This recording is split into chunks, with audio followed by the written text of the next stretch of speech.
Viewers എല്ലാവർക്കും ദിജോസ് വേൾഡിൻ്റെ പുതിയൊരു വീഡിയോയിലേക്ക് സ്വാഗതം. മിസ്കാരേജ് അവോയ്ഡ് ചെയ്യാൻ ശ്രദ്ധിക്കേണ്ട കാര്യങ്ങൾ. കഴിഞ്ഞ ദിവസം ഇങ്ങനൊരു വീഡിയോ ചെയ്യാമെന്ന് വിചാരിച്ചപ്പോഴേക്കും മനസ്സിൽ ഒരുപാട് കാര്യങ്ങളുണ്ടായിരുന്നു.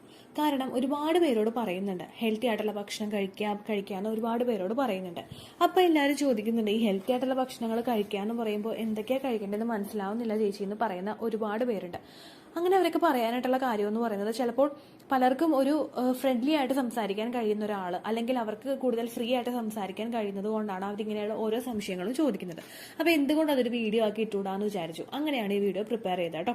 നമ്മൾ മിസ്കാരേജ് അവോയ്ഡ് ചെയ്യാൻ വേണ്ടിയിട്ട് ചെയ്യേണ്ട കാര്യങ്ങൾ അതായത് എ മുതൽ ഇസഡ് വരെ ഫുഡ് ഏതൊക്കെയാണ് കഴിക്കേണ്ടത്, അതുപോലെ ജോലികൾ ഏതൊക്കെയാണ് ചെയ്യേണ്ടത്, അതുപോലെ മറ്റുള്ള എന്തെല്ലാം കാര്യങ്ങൾ ശ്രദ്ധിക്കണം, അങ്ങനെയുള്ള കാര്യങ്ങളാണ് ഇന്നത്തെ വീഡിയോയിൽ ഉൾപ്പെടുത്തിയിട്ടുള്ളത് കേട്ടോ. അപ്പോൾ നമുക്ക് വീഡിയോ സ്റ്റാർട്ട് ചെയ്യാം. ഏറ്റവും ആദ്യം തന്നെ ഇംപ്ലാന്റേഷൻ നടക്കണമെന്നുണ്ടെങ്കിൽ നിങ്ങൾ സിട്രസ് ഫ്രൂട്ട്സ് കൂടുതലായിട്ടും കഴിക്കുക. സിട്രസ് ഫ്രൂട്ട്സ് എന്ന് പറയുമ്പോഴേക്കും വിറ്റമിൻ സി കൂടുതലായിട്ട് അടങ്ങിയിട്ടുള്ള ഫ്രൂട്ട്സ്, അതായത് ഓറഞ്ച്, മുസംബി, സ്ട്രോബെറി ഇങ്ങനെയുള്ള കാര്യങ്ങൾ, കൂടുതൽ സിട്രസ് ഫ്രൂട്ട്സ് നിങ്ങൾ ഗൂഗിൾ ചെയ്ത് കഴിഞ്ഞാൽ നിങ്ങൾക്ക് കിട്ടും കേട്ടോ. ഒരുപാട് സിട്രസ് ഫ്രൂട്ട്സിനെ പറ്റി പറയുന്നില്ല. നിങ്ങൾ സിട്രസ് ഫ്രൂട്ട്സ് എന്ന് ഗൂഗിളിൽ ടൈപ്പ് ചെയ്ത് കഴിഞ്ഞാൽ നിങ്ങൾക്ക് ഈസിലി അവൈലബിൾ ആയിട്ടുള്ള സിട്രസ് അടങ്ങിയിട്ടുള്ള ഫ്രൂട്ട്സ് നിങ്ങൾക്ക് കിട്ടുന്നതായിരിക്കും. അത് നിങ്ങൾ കഴിക്കുന്നത് നിങ്ങളുടെ ഇംപ്ലാന്റേഷൻ നടക്കാൻ വേണ്ടിയിട്ട് സഹായിക്കും. അതുപോലെ നിങ്ങൾക്ക് ഏർലി സ്റ്റേജിൽ മിസ്കാരേജ് ഉണ്ടാവുന്നത് പ്രിവെന്റ് ചെയ്യാനായിട്ടും സഹായിക്കും. അടുത്തതായിട്ട് നിങ്ങൾ ശ്രദ്ധിക്കേണ്ട കാര്യം പാലും അതുപോലെ യോഗേർട്ട് ഇത് കഴിക്കാനായിട്ട് ശ്രദ്ധിക്കുക. ശുദ്ധമായിട്ടുള്ള പാലും യോഗേർട്ടും കഴിക്കുന്നത് നിങ്ങളുടെ ശരീരത്തിൽ പ്രോട്ടീൻ എത്തുന്നതിന് വേണ്ടിയിട്ട് സഹായിക്കുന്നു. അത് മാത്രമല്ല കാൽസ്യവും നിങ്ങൾക്ക് ആ ഒരു സമയങ്ങളിൽ കിട്ടുന്നു. ഏർലി സ്റ്റേജിൽ കുഞ്ഞിന് മിസ്കാരേജ് ഉണ്ടാകുന്നത് കുഞ്ഞിനൊക്കെ വേണ്ടുന്ന കാൽസ്യം, അതുപോലെ മിനറൽസ്, അതുപോലെ ഫോളിക് ആസിഡ് ഇതൊക്കെ ശരീരത്തിൽ ഇല്ലാത്തത് കൊണ്ടാണ്. അത് പ്രിവെന്റ് ചെയ്യാൻ വേണ്ടിയിട്ട് ശുദ്ധമായിട്ടുള്ള പാലും അതുപോലെ തന്നെ ഈ യോഗേർട്ടും ഉപയോഗിക്കുന്നത് സഹായിക്കുന്നുണ്ട് കേട്ടോ. അപ്പൊ നിങ്ങൾ അത് ഉപയോഗിക്കുക. പാക്കറ്റ് പാല് കൂടുതലായിട്ടും കുടിക്കുന്നത് നല്ലതല്ല. അങ്ങനെ മേടിക്കുന്നുണ്ടെങ്കിൽ നല്ല പാക്കറ്റ് പാല് നോക്കിയിട്ട് നിങ്ങൾ മേടിക്കുക കേട്ടോ. അതുപോലെ യോഗേർട്ടും നല്ലത് നിങ്ങൾ മേടിച്ച് കഴിക്കുക.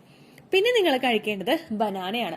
ബനാനയിൽ ഒരുപാട് നമ്മളുടെ ഒരു പ്രഗ്നൻസിയെ സപ്പോർട്ട് ചെയ്യാൻ വേണ്ടിയിട്ടുള്ള കണ്ടന്റ്സ് അടങ്ങിയിട്ടുണ്ട്.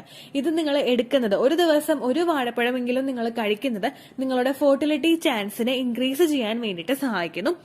അതുപോലെ ഇതിലടങ്ങിയിട്ടുള്ള ന്യൂട്രിയൻസ് ഒക്കെ നിങ്ങളുടെ ഇംപ്ലാന്റേഷൻ നടക്കുന്നതിനും നിങ്ങൾക്ക് മിസ്കാരേജ് ഉണ്ടാകുന്നത് പ്രിവെന്റ് ചെയ്യുന്നതിനും സഹായിക്കുന്നു. ഇംപ്ലാന്റേഷൻ നടക്കുന്നത് എങ്ങനെയാണ്? എഗ്ഗിന് വേണ്ടുന്ന ഗ്രോത്ത് കൊടുത്തിട്ടായിരിക്കും ഇത് നമുക്ക് പ്രഗ്നൻസിക്ക് വേണ്ടിയിട്ട് പ്രിപ്പയർ ചെയ്യുന്നത്. അങ്ങനെ വന്നു കഴിഞ്ഞാൽ മിസ്കാരേജ് അവിടെ പ്രിവെന്റ് ചെയ്യണം. ഇനി നിങ്ങൾ ഇംപ്ലാന്റേഷൻ നടക്കുന്ന സമയങ്ങളിലാണെങ്കിലും ഒരു ദിവസം ഒരു വാഴപ്പഴം വെച്ച് നിങ്ങൾ എടുക്കുന്നുണ്ടെങ്കിൽ അല്ലെങ്കിൽ ഒന്നോ രണ്ടോ നിങ്ങൾ എടുക്കുന്നുണ്ടെങ്കിൽ അത് നമ്മളുടെ ശരീരത്തിൽ ആ ഒരു ബെനിഫിറ്റ് കിട്ടുന്നതിനും കുഞ്ഞിന് വേണ്ടുന്ന ന്യൂട്രിയൻസ് ശരീരത്തിലോട്ട് എത്തുന്നതിനും സഹായിക്കുന്നു. അങ്ങനെ നിങ്ങൾ ബനാന കഴിക്കാനായിട്ട് ശ്രദ്ധിക്കുക. പിന്നെ നട്ട്സ് കഴിക്കുക. നട്ട്സിൽ നമ്മൾ ബദാം കഴിക്കണം, അതുപോലെ ഉണക്കമുന്തിരി കഴിക്കുക, വാൾനട്ട് കഴിക്കുക, ബ്രേസൽനട്ട് കഴിക്കുക, കാഷ്യൂനട്ട് കഴിക്കുക. ഇതെല്ലാം നിങ്ങൾ കുറച്ചായിട്ട് വേണം എടുക്കാനായിട്ട്.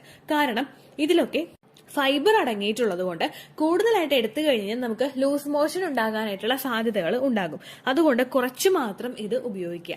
ഇങ്ങനെയുള്ള കാര്യങ്ങളും നമ്മൾ ഒരു 3-4 കാഷ്യൂനട്ട്, അതുപോലെ 3-4 ആൽമണ്ട്, അതുപോലെ ഉണക്കമുന്തിരി കുറച്ചെടുത്ത് ഇങ്ങനെ നിങ്ങൾ കഴിക്കുന്നതും നിങ്ങളുടെ ഫെർട്ടിലിറ്റി ഇൻക്രീസ് ചെയ്യുന്നതിനും നിങ്ങളുടെ മിസ്കാരേജ് റേറ്റ് കുറയ്ക്കുന്നതിനും സഹായിക്കുന്നു.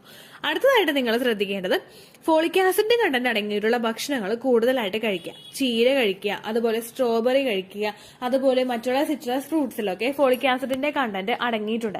ഈ ഫോളിക് ആസിഡ് ആണ് ഏർലി സ്റ്റേജിൽ കുഞ്ഞിന്റെ ആ ഒരു സ്പൈനൽ കോഡിന്റെ ഡെവലപ്മെന്റിനും ഓവറോൾ ഡെവലപ്മെന്റിനും ഒക്കെ സഹായിക്കുന്നത്.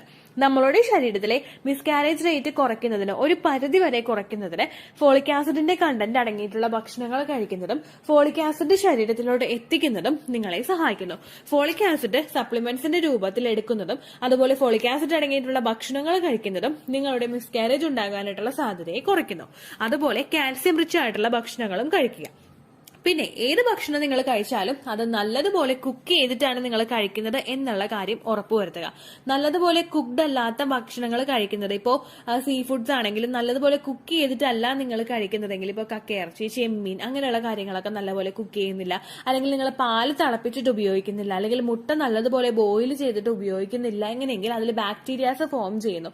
ഈ ബാക്ടീരിയാസ് നമുക്ക് ആ ഒരു സമയത്ത് ഫോം ചെയ്യുന്നത് ഒട്ടും തന്നെ നല്ല കാര്യമല്ല കേട്ടോ.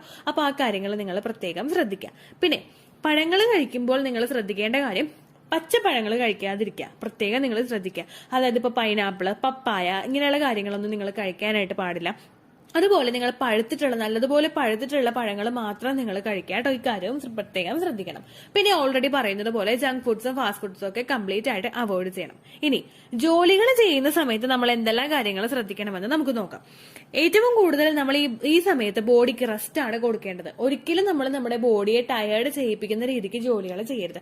ചില ആളുകളുണ്ട് രാവിലെ മുതൽ എത്ര ജോലി ചെയ്താലും ഒട്ടും തന്നെ തളരാത്ത ഒരുപാട് പേരുണ്ട്. അങ്ങനെയുള്ളവരൊക്കെ എന്ന് പറയുന്നത് നമുക്ക് ഈ ഒരു സമയത്ത് പ്രഗ്നൻസിയുടെ സമയം എന്ന് പറയുന്നത് നമ്മൾ നോർമലി ചെയ്തുകൊണ്ടിരിക്കുന്ന കാര്യങ്ങൾ ചെയ്യുന്നത് കൊണ്ട് കുഴപ്പമില്ല. നിങ്ങൾ എന്തെല്ലാം ജോലികൾ ചെയ്യാൻ നിങ്ങൾക്ക് ഇഷ്ടമുണ്ട് അതെല്ലാം നിങ്ങൾക്ക് ചെയ്യാം. പക്ഷേ ഒരു 15 മിനിറ്റ് നിങ്ങൾ ജോലി ചെയ്ത് കഴിഞ്ഞാൽ ഒരു 5 മിനിറ്റ് എങ്കിലും നിങ്ങൾ ശരീരത്തിന് റെസ്റ്റ് കൊടുക്കണം. കാരണം നിങ്ങൾ മാത്രമല്ലല്ലോ, ഒരു കുഞ്ഞും കൂടി അവിടെ വളർന്നു വന്നുകൊണ്ടിരിക്കുകയാണല്ലോ. അപ്പൊ കുഞ്ഞിന് വേണ്ടിയിട്ടുള്ള ഓക്സിജൻ റിക്വയർമെന്റ്സ് ഉണ്ടാകും, കുഞ്ഞിന് വേണ്ടുന്ന ന്യൂട്രിയൻ റിക്വയർമെന്റ്സ് ഉണ്ടാകും. അതുപോലെ ആ ഒരു റെസ്റ്റ് നമ്മുടെ ശരീരത്തിന് വേണ്ട സമയവും ഉണ്ടാകും. അപ്പൊ ആ സമയത്ത് നിങ്ങൾ കൃത്യമായിട്ട് റെസ്റ്റ് എടുക്കാൻ ശ്രദ്ധിക്കുക. ഒരിക്കലും ഹെവി ആയിട്ടുള്ള ജോലികൾ നിങ്ങൾ ചെയ്യാതിരിക്കുക. കുമ്പിട്ട് നിവർന്നുള്ള നിങ്ങളുടെ ശരീരം കൂടുതൽ ടയേർഡ് ആകുന്ന തരത്തിലുള്ള ജോലികൾ നിങ്ങൾ മസ്റ്റ് ആയിട്ട് അവോയ്ഡ് ചെയ്യണം കേട്ടോ. ശരീരത്തിന് എപ്പോഴാണോ റെസ്റ്റ് വേണമെന്ന് തോന്നുന്നത് ആ സമയത്ത് നിങ്ങൾ ശരീരത്തിന് റെസ്റ്റ് കൊടുക്കണം. പിന്നെ ഈ സമയത്തൊക്കെ എല്ലാവരും ചോദിക്കുന്ന ഒരു കാര്യമാണ് എക്സസൈസ് ചെയ്യാമോ എന്നുള്ള കാര്യം, ഫെർട്ടിലിറ്റി എക്സസൈസ് ചെയ്യാമോ എന്നുള്ള കാര്യം. നിങ്ങൾ leg up the wall exercise നിങ്ങൾക്ക് യാതൊരു തരത്തിലുള്ള ഒരു ബുദ്ധിമുട്ടും ഇല്ലാതെ ഒരു പ്രശ്നങ്ങളും നിങ്ങൾക്ക് ഉണ്ടാവില്ല എന്ന് ഉറപ്പിച്ച് നിങ്ങൾക്ക് ചെയ്യാൻ കഴിയുന്ന ഒരു എക്സസൈസ് ആണ് leg up the wall exercise. Leg up the wall എക്സസൈസും ബ്രീത്തിങ് എക്സസൈസും നിങ്ങൾ ആ ഒരു സമയത്ത് ചെയ്യുന്നത് നിങ്ങളുടെ ആ ഒരു ഇംപ്ലാന്റേഷൻ നടക്കാനും അതുപോലെ തന്നെ നിങ്ങളുടെ എൻഡോമെട്രിയൽ ലൈനിങ്ങിലോട്ടും നിങ്ങളുടെ യൂട്രസിലോട്ടും ബ്ലഡ് സർക്കുലേഷൻ കൂട്ടുന്നതിന് വേണ്ടിയിട്ട് സഹായിക്കുന്നു.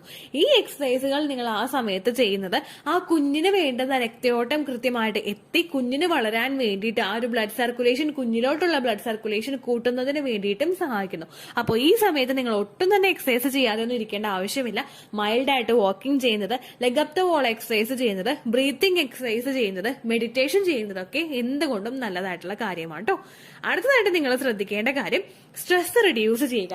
ഈ ഭാവിയിൽ ഇനി എന്താകും, ഇംപ്ലാന്റേഷൻ ഫെയിൽ ആകുമോ, അല്ലെങ്കിൽ എനിക്ക് കഴിഞ്ഞ മാസം അല്ലെങ്കിൽ മാസങ്ങൾക്ക് മുമ്പ് എനിക്ക് അബോർഷൻ ഉണ്ടായിട്ടുണ്ട്, എന്റെ കുഞ്ഞിന് ഗ്രോത്ത് ഇല്ലാതായി പോയിട്ടുണ്ട്, ഹാർട്ട് ബീറ്റ് നിന്ന് പോയിട്ടുണ്ട്, ഇങ്ങനെയുള്ള കാര്യങ്ങളൊക്കെ ആലോചിച്ച് ഈ തവണയും ഇങ്ങനെ ആകുമോ എന്നൊക്കെ വിചാരിച്ച് നിങ്ങൾ നിൽക്കാതെ നിങ്ങൾ ആ ശരീരത്തിൻ്റെതായിട്ടുള്ള രീതിക്ക് നിങ്ങൾ വിടുക കേട്ടോ. അപ്പോൾ ബുദ്ധിമുട്ടുകളൊന്നും ഉണ്ടാവില്ല. പിന്നെ അടുത്തതായിട്ട് നിങ്ങൾ മിസ്കാരേജ് അവോയ്ഡ് ചെയ്യാൻ ചെയ്യേണ്ട കാര്യം നല്ലതുപോലെ വെള്ളം കുടിക്കുക. നമ്മൾ എത്രത്തോളം ഹൈഡ്രേറ്റഡ് ആയിട്ട് ഇരിക്കാൻ ശ്രദ്ധിക്കുന്നോ അത്രത്തോളം നമ്മുടെ ശരീരത്തിന് നമുക്ക് സപ്പോർട്ട് ചെയ്യാനായിട്ട് സാധിക്കും. ഓക്സിജൻ റിച്ച് ആയിട്ടുള്ള ബ്ലഡ് സർക്കുലേഷൻ കൂടുതലായിട്ട് ഉണ്ടാകാനായിട്ട് നല്ലതുപോലെ വെള്ളം കുടിക്കുന്നത് നിങ്ങളെ സഹായിക്കുന്നു. മിസ്കാരേജ് റേറ്റ് കുറയ്ക്കുന്നതിനും ഇത് സഹായിക്കുന്നു. അപ്പോൾ ഈ ടിപ്പും നിങ്ങൾ ഫോളോ ചെയ്യാം കേട്ടോ. അടുത്തൊരു കാര്യം എന്ന് പറയുന്നത് ട്രാവലിംഗ് ആണ്. എല്ലാവരും ചോദിക്കുന്ന ഒരു കാര്യമാണ് ഇംപ്ലാന്റേഷൻ കഴിഞ്ഞിട്ട് ട്രാവൽ ചെയ്യാമോ എന്നുള്ളൊരു കാര്യം. വർക്കിംഗ് വുമൺസിന് എന്റെ ഇംപ്ലാന്റേഷൻ ടൈമാണിത്, എനിക്ക് ലീവ് വേണമെന്ന് പറഞ്ഞ് വീട്ടിലിരിക്കാനായിട്ട് സാധിക്കില്ല. അപ്പോൾ നിങ്ങൾ ട്രാവൽ ചെയ്യണമെന്നുള്ളവർ, നിങ്ങൾ റെഗുലർലി ട്രാവൽ ചെയ്യുന്നവർ നിങ്ങൾ ട്രാവലിംഗ് കണ്ടിന്യൂ ചെയ്തോളൂ. അതുകൊണ്ട് ഒരു ബുദ്ധിമുട്ട് നിങ്ങൾക്ക് ഉണ്ടാവില്ല. പക്ഷേ അൺവാണ്ടഡ് ആയിട്ടുള്ള ട്രാവലിംഗ്സ് നിങ്ങൾ അവോയ്ഡ് ചെയ്യണം. നമുക്ക് വേണമെങ്കിൽ നമുക്ക് വേണ്ടാതെ വെക്കാം എന്നുള്ളൊരു ട്രാവലിംഗ്സ് നിങ്ങൾ അവോയ്ഡ് ചെയ്യാം കേട്ടോ.